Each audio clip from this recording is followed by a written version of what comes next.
Esto va a ser una política de garantía de pensión de la población, es decir, que la población se le va a estimular de que si cotiza, efectivamente va a llegar a una adultez donde va a tener por lo menos una pensión que le permita solventarse en su vejez. De tal manera que nosotros estamos planteando que esto no sea un programa de gobierno que se pueda acabar con otro gobierno, sea cual sea el gobierno que venga, le toca que asumirlo y responsabilizarse. Representante, ¿cuáles son esos cambios sustanciales para que nuestra audiencia entienda qué había antes y qué hay ahora con esta reforma pensional en Colombia? Bueno, lo que hay hasta ahora es un sistema de pensiones que estableció la Ley 100, que pone a competir un fondo público o un régimen público con el régimen privado, donde al régimen privado le dieron mejores condiciones para hacer atractivo a la gente que se metían en un fondo privado.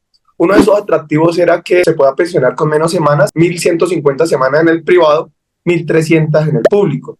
Pero la realidad de la situación llevó en que la población que ha estado cotizando en el privado se devolvió para el público, porque en el público tiene una mejor tasa de reemplazo, es decir, finalmente queda con una mejor mesada que en el privado, y porque en el privado, aunque tenga la mayoría de los cotizantes, los privados tienen alrededor de 19 millones de afiliados, de los cuales cotizan más o menos 7.8 millones de personas, pero solamente pensionaron 300.000.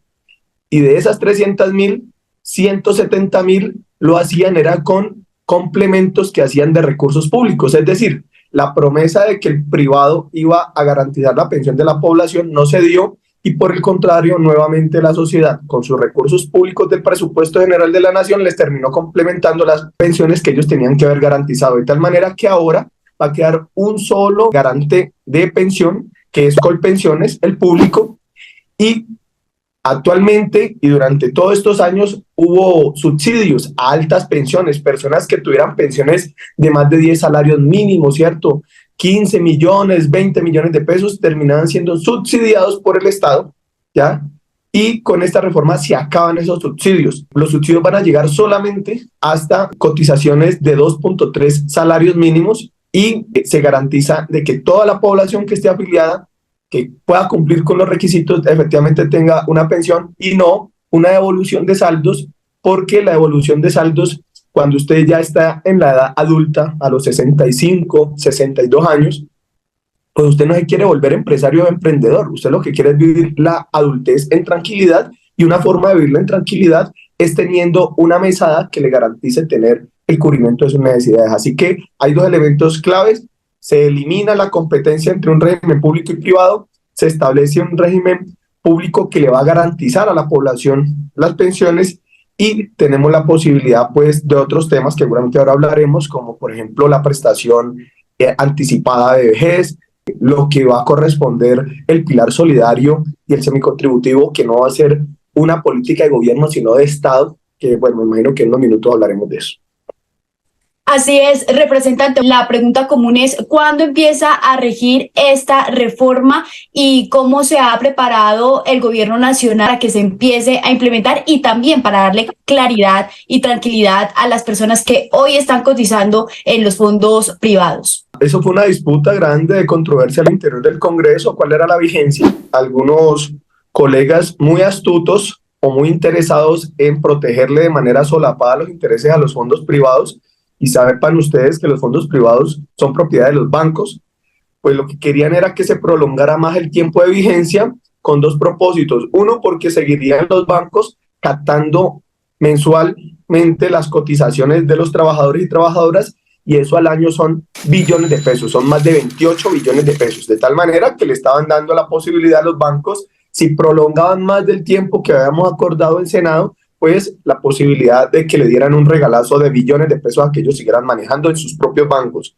Y lo otro es porque de manera astuta querían que el gobierno hiciera todo este esfuerzo político, todo este desgaste político de estas reformas, pero que las terminara implementando otro gobierno, de tal manera que nos parece que era un riesgo que se dejara a otro gobierno que no se sabe cuál vaya a ser, si la implementaba o no, si le ponía todo tipo, digamos, de trabas, de tal manera que se establece que va a ser para a mediados de 2025 la fecha de implementación de este proceso. De tal manera que las personas mujeres que tengan más de 750 semanas cotizadas o hombres más de 900 semanas entrarían en régimen de transición, o mujeres u hombres que estén en los últimos 10 años para cumplir su edad de pensión estarían en régimen de transición y tendrían 2 años después de la vigencia para que determinen si se quedan en el que están o se cambian a el nuevo esquema de pensiones en Colombia. Representante, por supuesto tenemos que hablar de esos beneficios y incluso pues de esas promesas que durante el debate, durante la socialización del proyecto de reforma, usted comentaba junto con su colega, la representante Marta Alfonso. Y esto tiene que ver con el tema de los adultos mayores, de esos beneficios que van a obtener. Cuéntenos en detalle cuáles son esos beneficios para las personas adultas.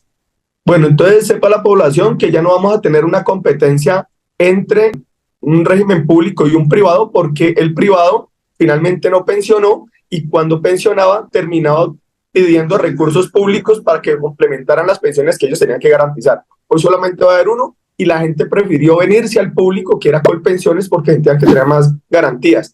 Esto va a ser una política de garantía de pensión de la población, es decir, que la población se le va a estimular de que si cotiza, efectivamente va a llegar a una adultez donde va a tener por lo menos una pensión que le permita solventarse en su vejez. Pero hay un componente particular que tiene que ver con la realidad de Colombia. Colombia es un país profundamente desigual que tiene a millones de colombianos adultos mayores en la extrema pobreza. Entonces vemos a la población mayor que le toca vender dulces, que le toca ir a hacer serenata en restaurantes, que terminan muy vinculados a una dependencia de sus familiares, y eso los hace vivir una adultez en la absoluta, digamos, indignidad. De tal manera que nosotros estamos planteando que esto no sea un programa de gobierno que se pueda acabar con otro gobierno, sea cual sea el gobierno que venga, le toca que asumirlo y responsabilizarse de que unas personas que tengan más de 60 años, mujeres, más de 62, 65 hombres, más de 55 personas que hayan padecido alguna situación de condición de discapacidad, puedan acceder a una renta básica. Y esa renta básica tiene que ser por encima de la línea de pobreza extrema económica. Es decir, hoy está más o menos alrededor de 223.000 pesos, 230.000 pesos, y eso se va a ir ajustando con el IPC, de tal manera que nosotros podamos sacar de la pobreza extrema económica a esas personas y que puedan tener algún ingreso para asegurar por lo menos su alimentación, ¿ya? Que contribuyan al escenario, si viven con algunos de los familiares, que puedan contribuir y complementar un poco la economía del hogar. Vamos a tener entonces eso no como política del gobierno de Petro y que se acaba después. Vamos a lograr eso, es que sea política de Estado y que lo tienen que cumplir los demás gobiernos que vengan. Y eso es una ventaja muy grande porque no va a estar la población amarrada a decir yo tengo que votar por este gobierno porque si no me acaban el programa. No, estamos logrando, y el presidente Petro quiso eso, es que se vuelva una política de Estado, algo que permanezca. También hay un pilar que le han llamado el pilar semicontributivo, que está dividido en 2 partes. Personas que hayan cotizado hasta 299 semanas, a esas personas se les podrá hacer unas devoluciones de saldo. Como nos tocó que acoger el texto del Senado, no dice específicamente los rendimientos del 3%, pero yo creo que en reglamentación el gobierno nacional lo puede hacer, es reconocerle, si usted hizo las cotizaciones y que quedaron estancadas porque después siguió años y años y no volvió a cotizar y no se va a poder pensionar, entonces se le puede hacer una devolución con un rendimiento, se proyecta de un 3%. Y las personas que sean de más de 300 semanas hasta 999, pueden entrar en el esquema de lo que han llamado una renta ya no básica, sino una renta vitalicia. Y esa renta vitalicia significa que a usted le van a promediar en cuánto le quedaría una mesada, dependiendo del número de semanas que haya cotizado, entre 300 y 900, ¿cierto? Y tiene más, pues la mesada le va a quedar más grande. Y esa mesada se le va a complementar con varios factores. Uno, adicional, el IPC. Adicional, un 3% de rendimientos y adicional un 20% si es hombre o un 30% si es mujer. Pero además, si cumple las características, podría incluso también recibir el pilar solidario. De tal manera que eso es una forma de que usted tenga una renta vitalicia, es decir, hasta que fallezca la persona, y que ni la renta básica ni la renta vitalicia son pensión, pero lo que está buscando es cómo la población tiene un ingreso permanente que no dependa de la variación de los gobiernos para que pueda tener de una otra manera cierta tranquilidad de que no va a descender de esa línea. Yo creo que eso es uno de los elementos más potentes que tiene esta reforma, porque nos va a permitir a nosotros sacar de la pobreza extrema tal vez a más de 2.6 millones de colombianos, y algunos dicen que pueden llegar a ser a más de 3 millones. Y podríamos garantizarle a unas personas que ya no tenían expectativas de pensión, porque sus cotizaciones y su edad no les da para tener una pensión, pero entonces podrían tener una renta vitalicia, ¿ya? Algunos dicen, eso es robarle los recursos a la gente porque no se los van a devolver, no es devolución de saldos. Nosotros decimos, no, es que aquí no estamos hablando de una cuenta individual porque todo el mundo está en el derecho de ir a ahorrar en cualquier banco o debajo del colchón. Aquí lo que estamos hablando es un sistema de seguridad social, y no es que usted le digan, le devuelvo un saldo y me desligo de usted, y allá usted sí se vuelve indigente o se vuelve buen empresario, sino que usted pueda tener una renta. Y la lucha que tenemos que dar es que efectivamente esa renta pues sea con unos ajustes los mejores posibles para que esa mesada, que no es una mesada pensional, ¿no? Pero es una renta vitalicia, que pues sea el mayor monto posible para la población. El artículo 84 menciona que las personas que reciban una mesada superior a los 3.600.000 pesos, que en el año eso corresponda a cerca de 40.600.000, deban declarar renta. ¿Cómo interpretamos ese artículo? ¿Qué tan cierto es? Y bueno, ¿cómo se va a manejar entonces esa declaración de renta con la llegada de mesadas superiores a 3.600.000? Venga, eso es muy fácil. Es que hay sectores que evidentemente no quieren la reforma pensional porque pues quieren satanizar todo lo que venga del gobierno del presidente Petro y nosotros del pacto. Pero le voy a leer el artículo como queda. El artículo en el texto de Senado del 85 dice tratamiento tributario y tiene varios numerales, y es el numeral quinto. Y dice así: todas las pensiones, incluyendo las que perciban los residentes colombianos provenientes del exterior, estarán exentas del impuesto sobre la renta. Estarán grabadas solo en la parte que exceda de 1.000 VT. Entonces, ¿ellos qué decían?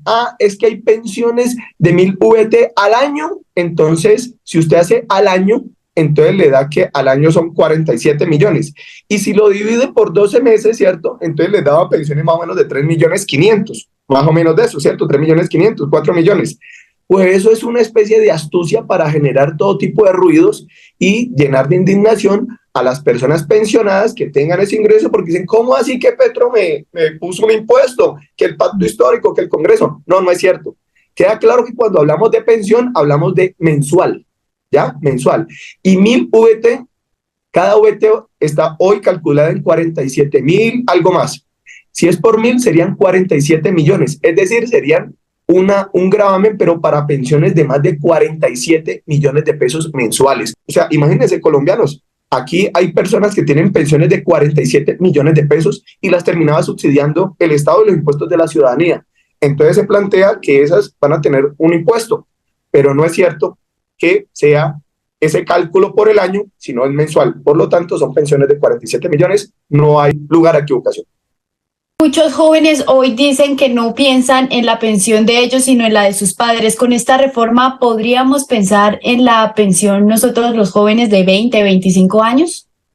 Bueno, me gusta mucho eso porque algunos sectores de oposición, incluso de medios de comunicación, estaban estimulando discursos de jóvenes que decían que aquí lo que le están era quitando su ahorro, y ponían mensajes de decir con mi ahorro no.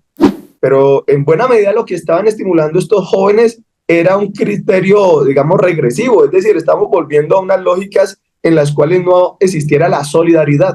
Y es que así como los adultos mayores de hoy fueron jóvenes y se les reclamaba que trabajaran y contribuyeran para que los mayores de su época pudieran gozar de una pensión, entonces uno debería decir, ¿por qué no seguimos haciendo ese gran pacto nacional de que las nuevas generaciones trabajan y contribuyen para que las generaciones adultas puedan gozar de la tranquilidad del descanso? Hoy estamos garantizando que hoy lo aseguren por ley, el público que es Colpensiones le asegure a usted un subsidio, una garantía de pensión hasta una base de ingreso de cotización de 2.3 salarios mínimos. Es decir, personas que ganen hasta 2.3 salarios mínimos van a tener un subsidio del Estado para garantizarles su pensión. Los que ganen más de eso y tengan una base de cotización mayor a 2.3 salarios mínimos, eso adicional se va a volver una cuenta de ahorro individual y que después le complementa lo que la pensión que le alcance a dar el fondo público con pensiones. De tal manera que lo que estábamos diciendo, y por eso varios de nosotros fuimos insistentes en defender que el umbral hubiera sido mejor, no 2.3, sino incluso 4 salarios mínimos, porque claro, se le pone una responsabilidad mayor al Estado, pero también no estaríamos financiando altas pensiones porque ingresos de 4 salarios mínimos no son grandes ingresos, ya no son altos, pero sí buscaríamos que personas que han contribuido con los desarrollos productivos del país pues se pudieran beneficiar también de unas garantías de parte del Estado. No se pudo, los acuerdos en el Congreso no dieron para que fuera de 4, sino de 2.3, pero eso lo que está garantizando es que haya un estímulo para que los jóvenes digan, yo voy a cotizar, el empleo que tenga cotizo, de tal manera que yo sé que voy a tener una garantía que entre 2.3 salarios mínimos de ingreso base de cotización voy a tener asegurado una pensión en ese margen. Los jóvenes deben estar en una gran deliberación nacional. Si aquí lo libertario y lo libre es que cada uno, cuando esté viejo, vele por su propio futuro o si es una responsabilidad del Estado. Es decir, si ese criterio prevalece, nosotros no deberíamos estarnos preocupando ni estar dando limosna a personas mayores en la calle, porque es que ellos no labraron libremente su destino y por eso se quedaron pobres y miserables, porque quieren. Y yo creo que eso no es cierto. Es porque hay una situación de desigualdad que llevó a estas personas a tener trabajos precarios que no pudieron cotizar e incluso no le estimularon la capacidad o la necesidad de tener un robusto sistema de seguridad social. Así que con esta reforma tenemos esa garantía de 2.3, pero también hay que decirle al país que cada vez es verdad que en unos años se va a agudizar y en el mundo el tema de la pirámide poblacional. Vamos a tener una reducción de la población joven o económicamente activa, que serían las que contribuirían para los sistemas de seguridad social, y que vamos a tener una población adulta mucho más grande. Esa población adulta requiere de mayores garantías de ingresos, por ejemplo, en este caso, tienen derecho a rentas básicas, a rentas vitalicias o pensión, pero también reclaman más de necesidades de salud. Así que vamos a tener que lograr en unos años un gran acuerdo, creo yo, nacional, un gran contrato social para mirar cómo nos comportamos como sociedad frente a esa nueva realidad de inversión de la pirámide poblacional. Sobre la construcción técnica de la reforma, hay quienes están en desacuerdo o no ven con buenos ojos que en un futuro se proyecta que en 2067 se tenga que volver a hacer una reforma pensional. ¿Qué opinión usted tiene al respecto de que se tenga que volver a presentar otra reforma a futuro? La verdad es que a veces uno dice esas expresiones técnicas las saca más como de un sombrero, porque el actual sistema tiene 30 años. Y ha sido modificado por lo menos en 3 ocasiones. Por ejemplo, Álvaro Uribe Vélez modificó en su periodo el sistema de seguridad social. Y el que venía anteriormente también no tenía más de 25 años. Entonces, ¿cómo por qué? ¿Dónde se sacan? ¿De qué sombrero es que sale la idea disque técnica de que tiene que durar un sistema 100 años o 40 años cuando ellos mismos, los que han gobernado atrás y son los que oponen a nosotros, han hecho modificaciones en menos tiempo? Lo que sí es verdad es que permanentemente, según las consideraciones sociales, pues tienen que haber necesidad de hacer ajustes o modificaciones. Yo creo que esa debe ser como la disposición de la sociedad. En la medida que la sociedad va encontrando rumbos distintos, confrontaciones o conflictos particulares que antes no vivíamos, pues entonces, por ejemplo, antes la expectativa de vida de la población era menor. Ha venido creciendo la expectativa de vida y eso es un factor real de incidencia frente a las políticas públicas. Tenemos una realidad y es que vamos hacia lo más probable, a menos de que suceda otra cosa, que los jóvenes, así como ustedes decidan, sí voy a tener bastantes hijos, que lo dudo, ¿cierto? Porque la tendencia es que no se quieren tener hijos y es legítimo, pero eso tiene implicaciones en la pirámide poblacional, que van a disminuir la población más joven y va a aumentar la población más adulta, y eso tiene implicaciones en las políticas públicas, en las políticas de Estado. Así que, como por qué no les parecía anormal que en los gobiernos anteriores que ellos avalan, pues se hicieron varias modificaciones. Hay que seguir ajustando permanentemente. Yo les digo de entrada, yo creo que hay que ajustar, por ejemplo, de esta reforma laboral y en poco tiempo las comisiones que van a recibir las administradoras privadas de cotizaciones, porque eso que hizo el Senado fue un regalo muy grande, 0.8% de las cotizaciones y el 0.7% de los saldos. Eso creo yo que vamos a tener que revisarlo y desde ahora digo, yo espero que dentro de poco tiempo o por vía de decreto de reglamentación el gobierno vaya precisando esa situación o también por vía de ley miremos cómo se hace. E incluso yo esperaría que el tiempo nos dé la razón que lo mejor sería aumentar el umbral de cotización porque daría una protección a ciertos sectores laboriosos que contribuyen mucho en su productividad, pero además porque para mayor sostenibilidad fiscal pues necesitaríamos una base de cotización al fondo público mayor que permita que la desacumulación de esos saldos pues sea más lenta. ¿Qué es lo que significa? Que si usted tiene un fondo cada vez más grande y tiene que ir entregando una parte de ese fondo a los que están pensionados, ¿cierto? Entonces ahí lo va desacumulando, ¿cierto? Lo va utilizando. Pero si usted tiene cada vez más grande ese fondo, pues la desacumulación es menor y usted podría hacer inversiones importantes. De eso que usted va acumulando, que mantiene acumulado, que no lo tiene que gastar inmediatamente, puede hacer inversiones muy importantes que sepan que se va a hacer a través de el Banco de la República, el que va a cuidar esos recursos, pero pueden autorizar inversiones. ¿Y para qué esas inversiones? Pues para que esa plata, ciertos recursos, pues tengan rendimientos y puedan crecer cada vez más para asegurar las pensiones futuras. Y lo que yo creo es que eso de edad, no habiendo disminuido el umbral como querían algunos, sino es por el contrario aumentando el umbral como ha planteado el presidente Petro y como hemos sostenido varios de nosotros. Hay una discusión, yo creo que eterna, entre Senado y Cámara de Representantes y tiene que ver con su autonomía a la hora de decidir por tal o cual proyecto o iniciativa, ya en este caso pues la reforma pensional. Se aprobó la reforma gracias a una proposición que presentó la bancada de gobierno, su partido, el Pacto Histórico, que se aprobara el documento de la reforma tal cual como venía de Senado, pero luego usted viene acá y nos comparte como ciertos reparos que se podrían hacer vía decreto, pero ¿por qué no haber dado esa discusión y no dejar como en el aire que esta reforma fue un pupitrazo? No, pues que yo esta discusión la he dado todo el tiempo, pero lo cierto es que quienes estaban diciendo de que aquí se pupitrió y que no se permitió que debatiera la Cámara, es que no lo están haciendo para mejorar la reforma y no para tumbarla. El cálculo de ellos era llevarnos a prolongar y llevarnos casi siempre al filo de la terminación del periodo legislativo para que después resultara que NAME en un arrebato dijera se levanta la sesión porque es un irrespeto del gobierno, porque pasara cualquier cosa, se tumba la sesión y finalmente se acababa. Y entonces después decían, no, es que se cayó por términos, no era porque algunos no hubieran querido concertar, sino por términos. No, que el país sepa claramente que hay sectores que le interesaban seguir dejándole a los bancos con sus fondos privados de pensiones la acumulación de la mayoría de las cotizaciones del país y nosotros creemos inconveniente eso. De tal manera que si ellos nos ponían una jugadita, ¿y cuál era la jugadita? Prolongar y prolongar para que no se diera el debate. Porque cuando intentamos una sesión y ellos lo que hacían era proposición para modificar el orden del día y sacar la reforma pensional del primer punto y pasarla a otro punto, fue una forma de que no empezara el debate. Cuando después de que los derrotábamos en eso y pasábamos entonces a debatir, presentaban una proposición de aplazamiento. ¿Para qué? Pues nuevamente para que no empezara el debate. Se inventaban audiencias públicas para que dijera que supuestamente tenían que hacer unas audiencias antes de empezar el debate.